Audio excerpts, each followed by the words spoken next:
안녕하세요. 저는 이익상 목사입니다.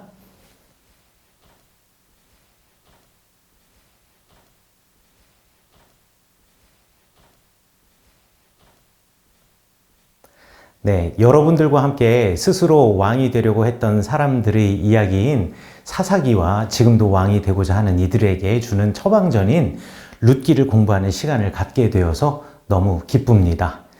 또 문자와 미디어에 비교적 쉽게 다가갈 수 있는 청인뿐만 아니라 농인들과 함께하는 유튜브를 만들게 되어서 기쁘고 또 흔쾌히 즐거운 마음으로 수어 통역을 해주시는 양선영 통역사님께도 감사드립니다.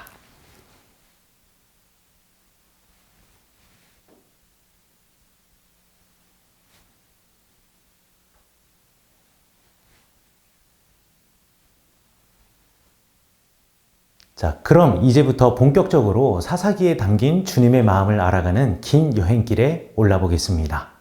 사사기는 정말 재밌는 책입니다. 책의 서두로부터 시작해서 흥미진진한 사사들의 이야기가 엮여져 있어서 마치 옴니버스 영화를 보는 듯 합니다. 어릴 적 교회와 여름 성경학교에서 들었던 드보라의 이야기나 삼손의 이야기는 아직도 재밌게 설명해 주시던 선생님의 아주 몸동자까지도 기억이 나는데요. 그런데 사사기는 사사들의 영웅담을 모아놓은 책이 아닙니다. 성경은 여러분들 위인전이 아니라는 것을 꼭 기억해 주셔야겠어요. 아이들을 위한 위인전에는 한 인물의 장점과 또 배울 점들만을 기술하고 그들의 인간적으로 부족한 면들, 이런 면들은 잠시 접어두고 이야기를 하지 않습니다. 한 인물의 긍정적인 삶만을 가르쳐주고 또 그렇게 교육하고 싶은 어른들의 바람 때문에 아마 그랬을 거예요. 그러나 성경은 그렇지 않습니다. 아브라함, 이삭, 야곱, 요셉으로 시작해서 모든 성경 인물들은 절대적인 하나님에 비교해서 너무나 부족한 사람들입니다. 당연하겠죠. 성경을 기록한 사람들에게 임하였던 하나님의 영은 그 인물들이 위인이라는 것을 가르쳐 주기보다는 그들의 빛과 어둠을 보여주면서 빛 속을 걸어가던 이들도 어둠의 자녀가 될 수 있고 또 어둠 속에서 방황하던 사람들도 하나님께서 빛의 사람이 될 수 있다. 빛의 사람으로 옮길 수 있다는 것을 보여줍니다. 그렇기 때문에 성경의 위대한 인물들의 숨기고 싶은 사생활과 치부를 드러내는 것, 이 성경을 기록한 사람들은 절대 숨기지 않습니다. 사사기는 더욱더 그렇습니다. 과거를 반성하면서 사사의 시대 하나님의 공동체라 불리는 이스라엘이 어떤 길을 걸었나를 아주 매우 적나라하게 보여주는 기록이 바로 사사기라는 책입니다. 패역의 길을 걸었던 이들이 누구였는지, 그리고 그 길을 걸었던 이들이 만들어낸 괴물 같은 사회가 어떠했는지, 이것들을 고발하면서 불특정 다수의 이스라엘 백성들로부터 그들의 지도자들과 사사들과 레위인 제사장들도 예외 없이 모두가 다 스스로 왕이 되려고 했던 이들이었고, 자기들의 눈을 세상을 판단하는 절대 기준으로 삼아서 그릇된 길을 걸었다라는 것을 지적합니다. 아니, 오히려 사회의 지도층들이 이 부패와 타락의 길에 앞장섰다라는 것을 숨기지 않습니다. 그런 면에서 사사기는 사사시대 이스라엘 공동체 지도자들을 고발하는 책이라고 할 수 있습니다. 그러므로 이 책에서 소개하는 사사기라는 책과 사사들의 이야기는 여러분들 교회학교에서 배웠던 사사기와 결이 다를 수 있습니다. 혹시 이 책을 읽으면서 또 이 강의를 들으면서 마음이 점점 무거워지고 불편해질 수도 있습니다. 그러나 반드시 우리 끝까지 이 강의를 들어보시기 바라겠습니다. 그리고 내가 왕이었습니다 라는 책이 있는데요. 이 책도 한번 끝까지 읽어보시기 바랍니다. 역사를 아는 것이 오늘을 아는 것입니다. 역사가 그려놓은 과거와 오늘 내가 그리고 있는 그림을 비교해 보면 분명히 내일은 더 아름다운 그림, 주님이 원하시는 그림을 그려 나갈 수 있을 테니 말이죠. 사사기, 이 책 이름 자체가 사사기이기 때문에 이 책에 등장하는 사사들의 이야기가 사사기의 중요한 관심사라고 생각할 수 있습니다. 그러나 제 생각은 다릅니다. 사사들이 살았던 삶의 이야기가 사사기라는 책의 줄거리를 이끌어가는 아주 좋은 소재인 것은 분명합니다. 그러나 전체의 책 사사기를 보시면은요, 이 긴 책에서 사사 개인의 삶을 기록한 이야기는 3장부터 16장까지입니다. 더 정확하게 구체적으로 이야기하자면 사사기 3장 7절부터 16장 31절까지가 사사들의 개인의 삶을 기록한 이야기다 라고 생각하시면 되겠습니다. 그럼 나머지 1, 2장은요? 그리고 17장부터 21장은요? 사사기 전체가 21개의 장인데 그 중에서 7개 장이 사사들의 일화를 다루는 이야기가 아닌 거예요. 그러니까 정확하게 3분의 2는 사사들의 이야기, 그리고 3분의 1은 사사들이 아닌 다른 이야기들로 짜여진 책이 바로 사사기입니다. 저는 이런 형태를 보따리 형태라고 부르고 싶어요. 3장부터 16장까지의 사사들의 이야기를 보따리로 싸서 묶은 것이 사사기라는 거죠. 사사기를 기록한 역사가가 사사들과 함께 살면서 마치 전기문을 기록한 책이 사사기가 아니라는 것을 이해하셔야 합니다. 이리저리 흩어져 있던 사사들에 대한 기억과 기록들을 오늘날 우리들이 읽는 성경과 같이 두루마리 하나로 엮어서 기록한 것이 사사기입니다. 사사기라는 두루마리를 기록한 역사가가 이 두루마리를 기록할 때 하나님께서 주신 마음, 그러니까 이 두루마리를 기록한 이유와 목적이 있을 겁니다. 그 이유와 목적을 바탕으로 사사들의 이야기를, 이 사사기를 기록한 역사가가 구성했겠지요. 사사들의 이야기 보따리를 꾸릴 때 사사들의 이야기를 하나하나 담을 텐데 사사들의 이야기들을 하나로 묶어내는 보따리가 사사기 1장부터 2장 그리고 17장부터 21장이라고 말할 수 있습니다. 그러니까 어찌 보면 사사기를 기록한 역사가에게 주신 하나님의 영감, 사사기를 기록한 역사가가 이 두루마리를 읽을 이스라엘 사람들에게 정말 하고 싶었던 말은 사사기 1장부터 2장 그리고 17장부터 21장에 담겨 있다라고도 말할 수 있겠습니다. 이스라엘 사람들은요, 구약 성경을 타낙이라고 부릅니다. 이거 히브리어인데요. 이스라엘 사람들은 성경을 구분할 때 율법서, 예언서, 그리고 성문서 이렇게 세 가지 분류의 기준을 가지고 있는데요. 히브리어로 율법서를 토라, 그리고 예언서를 느비임, 성문서를 케투빔이라고 부릅니다. 이 세 분류의 히브리어 첫 글자들을 모아서 만든 단어가 타낙입니다. 이렇게 나누다 보니 좀 의아한 것이 있어요. 사사기는 누가 읽어도 출애굽한 이스라엘 백성이 가나안 땅에 들어온 후 벌어지는 전쟁과 사건들을 나열한 역사 기록인데요.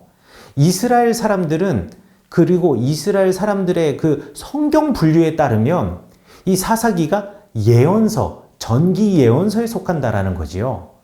그러고 보니까 전기 예언서에 들어가는 책들이 전부 다 이상해요. 여호수아, 사사기, 사무엘, 열왕기, 이 모든 역사의 이야기들이 전부 다 예언서라니 말이죠. 이것이 바로 역사를 바라보는 유대인들의 시각입니다. 우리는 역사하면 과거에 일어났던 일이라는 생각을 하잖아요. 그렇지만 유대인들은 역사 이야기를 과거에 일어났던 옛 이야기에 그치는 것이 아니라 그 과거의 역사 이야기가 우리의 미래를 보여준다라는 믿음을 가지고 있습니다. 예언하면 대부분 예언하면은 무슨 일이 앞으로 벌어질까 하는 것에 대해서 알려주는 것이 예언이라고 생각을 많이들 하시죠. 아주 틀린 말은 아닙니다. 그런데 성경에서는요, 야, 내가 너 얼굴을 보아하니 분명히 이런 일을 당하겠구나. 그 운명은 피할 수 없어. 이건 신이 다 정해놓은 거거든. 그래도 꼭 그 운명에서 벗어나고 싶다면, 야, 액땜 한다 손치고 이렇게 한번 해봐. 라고 말하는 사람들은 예언자라고 부르지 않아요. 이런 사람들을 성경에서 부르는 말이 무당과 박수입니다. 여자는 무당이라고 말하고 남자는 박수라고 부르지요. 그리고 율법에 의하면 이렇게 운명적인 미래를 점치고 말하는 사람들은 다 사형에 처해야 되는 사람들로 분류해 놓았습니다. 여러분들 출애굽기 22장 18절이나 신명기 18장 9절에서 12절을 보면 이런 사람들을 어떻게 해야 하는가에 대해서 율법이 잘 설명하고 있습니다. 그러면 구약시대 예언자들이 하는 일은 도대체 무엇이었을까요? 구약시대 예언자들은요, 율법의 교사이자 일종의 역사가들이었습니다. 율법의 교사, 역사가. 조금 쉽게 풀어서 설명해 볼게요. 사람들이 지금 살아가는 모습이 이러이러하거든요. 그런데 해 아래 새로운 것이 어디 있을까요? 그들이 지금 걷고 있는 이 길은요, 이미 예전에 우리 선조들이 한 번쯤은 다 걸어보았던, 해보았던 것들입니다. 예언자들은요, 현재를 살아가고 있는 사람들에게 그들과 똑같은 길을 걸었던 과거의 선조들의 이야기를 들려주는 겁니다. 이렇게 말이죠. 여러분들이 잘 알고 있는 옛 우리 선조들의 이야기를 들어보세요. 우리 선조들이 과거 바알부올에서 있었던 일을 떠올려 보세요.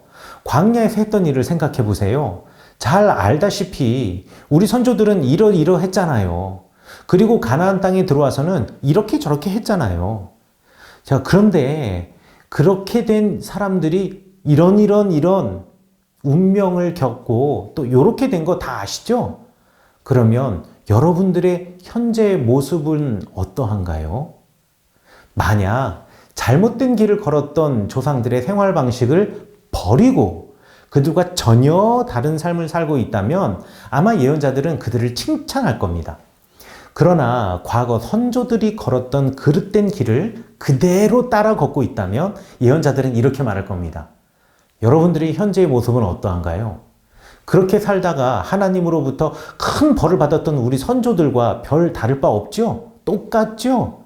심지어는 그보다 더 어긋나 있지요? 그럼 한번 생각해 보세요. 우리 옛 신앙의 선배들이 어떻게 되었죠? 가나안 땅에 들어가지도 못하고 광야에서 죽었구나. 가나안 땅에 들어가기는 했는데 그곳에서 고생하다가 결국 블레셋 사람들에게 죽었구나. 그렇다면 여러분들은 어떻게 될 것 같아요? 하나님의 기준은 바뀌지 않을 테니 아마 여러분도 옳지 않은 길을 걸었던 우리 선조들과 별반 다를 바 없는 미래를 맞이하겠군요. 구약시대 예언자들은요, 과거 하나님께서 시내산에서 주셨던 하나님의 그 말씀, 율법과 그 말씀을 받고 이 땅에서 살았던 우리 신앙의 선조들의 삶, 그리고 그 삶의 열매들을 배우고 그 역사를 기준 삼아서 하나님의 영으로 오늘을 비평하고 내일 우리가 걸어가야 할 하나님의 길을 가르쳐주는 사람들이었습니다. 간단하게 말하면요, 예언자는 과거를 배워서 오늘을 날카롭게 바라보고 내일을 기대하게 하는 사람이라고 할 수 있겠네요. 그러면 우리 누가 참 예언자인가, 그리고 누가 거짓 예언자인가 하는 질문을 해볼 수가 있겠죠? 구약 성경에서 참 예언자와 거짓 예언자를 구분하는 기준은요, 아주 분명합니다. 우리가 생각하기에 참 예언자라고 한다면 그 예언자가 한 말이 반드시 이루어져야 합니다. 그래야 참 예언자라고 생각합니다. 큰 틀에서 틀린 말은 아닙니다. 우리 신명기 18장부터 22장에서도 보면 이렇게 기록이 되어 있어요. 만일 선지자가 있어 여호와의 이름으로 말한 일에 증언도 없고 성취함도 없으면 이는 여호와께서 말씀하신 것이 아니요 그 선지자가 제 마음대로 한 말이니 너는 그를 두려워하지 말라. 그런데 이것만이 참 예언자와 거짓 예언자를 구분하는 기준이라면 구약 성경에는요, 거짓 예언자의 글이 떡하니 있는 셈입니다. 누군지 아세요? 요나요. 니느웨가 40일 뒤에 멸망할 것이라는 요나의 예언, 요나서 3장 4절에 나오는데요. 이거 보기 좋게 빗나갔습니다. 요나가 예언을 하자 니느웨 왕하고 대신 그리고 백성들이 하나님께 용서를 빌고 회개를 하였거든요. 하나님께서 그 모습을 보시고는 니느웨를 멸망시키지 않으셨습니다. 하나님께서는 참 예언자 요나를요 니느웨로 보내서 지금 거짓 예언자로 만든 셈이에요. 그런데 예레미야에서는 참 예언자와 거짓 예언자를 구분하는 또 다른 기준을 말합니다. 예레미야서 28장 9절에 나와 있는 말씀인데, 평화를 예언하는 선지자는 그 예언자의 말이 응한 후에야 그가 진실로 여호와께서 보내신 선지자로 인정받게 되리라 라고 기록되어 있습니다. 이 구절을 구약 성경을 연구하는 학자들은 이렇게 이해합니다. 예언자가 평화를 예언할 때에는 그 평화가 반드시 이루어져야만 참 예언자라고 말할 수 있다. 그런데 그 예언자가 걱정 마, 잘 될 거야, 평화로울 거야, 모든 일이 다 좋을 거야 라고 말하는 것이 아니라 현재의 문제를 지적하고 하나님의 뜻이 이 길에 있지 않으니 내가 걸어가는 길에서 돌이켜서 다른 길로 걸어가라. 하나님의 길로 걸어가라. 돌이키지 않으면 너희가 이러하게 되리라. 그러니까 잘못을 지적하는 거지요. 라고 예언을 했는데 그 사람이 그 예언을 듣고 돌이켜서 회개하여서 하나님이 용서하시고 예언자가 말했던 그 미래가 이루어지지 않았다면 예언의 성취의 여부와 관련 없이 그는 참 예언자이다. 예언자의 역할은요, 피할 수 없는 미래를 가르쳐 주는 것이 아닙니다. 예언자들은 율법을 기억하고 읽으면서 하나님의 약속을 찾아내고요, 지난 역사 속에서 하나님의 음성을 들으면서 하나님의 영으로 오늘을 날카롭게 비평하는 사람들입니다. 과거에 비추어서 잘한 일에는 칭찬하고요, 축복하고요, 과거에 그릇된 길을 걸었던 신앙의 선배들의 길과 똑같은 길을 걷고 있다면 현재를 살고 있는 그들, 바로 그들이 잊고 있었던 과거, 그리고 구체적으로 율법을 다시 기억하게 하고 다가올 미래를 준비하게 하는 것, 이것이 바로 예언자의 역할이라는 거지요. 나와 같은 길을 걸었던 선조들이 하나님으로부터 복을 받았다면 예언자들의 격려로 더 큰 힘을 얻고 믿음과 확신을 가지고 예전처럼 지금 가는 이 길을 쭉 걸어가면 되는 거예요. 그런데 나와 같은 길을 걸었던 신앙의 선배들이 하나님으로부터 징계를 받았다면 이 이야기를 하는 예언자의 경고에 정신을 차리고 지금 걷고 있는 길에서 돌아서면 됩니다. 지금 살아가는 삶의 모습이 여호와 하나님의 눈에 보시기가 좋아서 예언자로부터 격려를 듣고 그대로 걷다가 하나님의 복을 얻으면 복을 얻을 것이라고 그 예언한 그가 참 예언자가 되는 겁니다. 한편으로 계속 이런 식으로 살다가는 결국 하나님으로 벌받게 될 거야 라는 질책을 듣고 그 길에서 돌아서 가지고 그 길이 아닌 하나님의 길을 걷게 된다면 결국 하나님으로부터 벌을 받게 될 것이다 라는 예언이 이루어지지 않았을지라도 하나님의 목소리를 품은 참 예언자로 인정받게 되는 것입니다. 그래서 예언자의 가장 큰 사명은요, 사람들의 미래를 가르쳐 주는 것이 아니라 여호와 하나님의 눈에 비추어서 현실을 직시하게 하는 것이라고 말하는 것입니다. 그리고 현실을 직시하게 하는 촉매제는 과거의 역사이면서 율법입니다. 그렇기 때문에 이스라엘의 역사는 지금을 살고 있는 사람들에게 반면교사의 역할을 하는 것입니다. 사사기를 읽으면서 사사시대 사람들이 이렇게 살았구나. 어떻게 이럴 수가 있지? 어떻게 하나님을 그토록 쉽게 잊을 수가 있는 거야? 라고 분노하는 것으로 끝나면 안 됩니다. 그 사람들이 살았던 그때의 삶을 날카롭게 비판하되 현재 나의 삶을 직시하고 비교하면서 나는 그들과 어떻게 다른가를 늘 마음에 품고 사사기를 읽어야 합니다. 그렇다면 여러분의 앞날이 어떨지가 보일 것입니다. 그래서 역사의 기록, 사사기는 예언서입니다. 그러면 역사이자 예언서인 사사기 두루마리에서 소개하는 사사들의 역할은 무엇일까요? 사사기를 영어로는 The Book of Judges라고 이야기합니다. 사사라는 어려운 말로 번역해 놓기는 했지만 간단하게 말해서 재판관이라는 의미예요. 그래서 카톨릭 교인들이 읽는 성경에서는 이 책을 판관기라고 번역을 했습니다. 그런데 정말 사사들이 재판을 하던 사람들이었나요? 물론 드보라처럼 재판하는 일을 했던 사사들도 있습니다만 그에 못지않게 전쟁 지휘관의 이미지가 더 빨리 떠오르기도 합니다. 사사치고 전쟁 한 번쯤 치러보지 않는 사람이 없는 것 같기도 해요. 물론 전쟁을 치르지 않은 사사들도 많이 있지만 말이죠.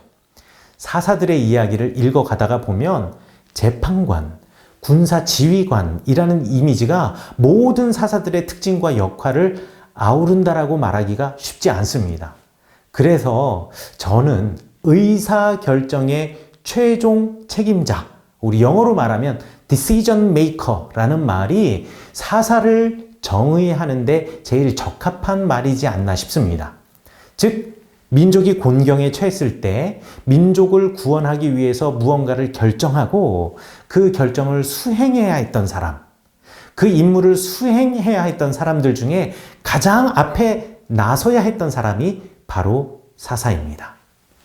지금까지 보시고 또 들어주셔서 감사합니다. 다음 시간에는요, 왜 하나님은 그 땅의 사람들을 남겨두셨나? 우리 사사기 1장부터 2장의 내용이 계속됩니다.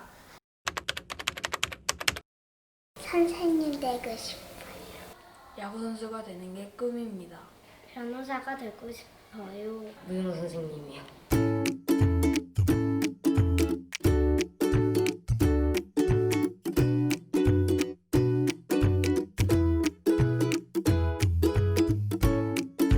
저는 드림하늘학교 12학년에 재학 중인 권민이라고 합니다.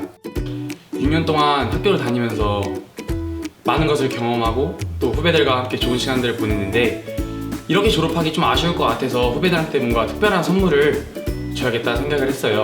좋은 경로를 통해서 알게 되어서 후배들에게 선물하게 되었습니다. 행복한 길을 선택했으면 좋겠고요. 열심히 했으면 좋겠어요. 후회하지 않을 만큼.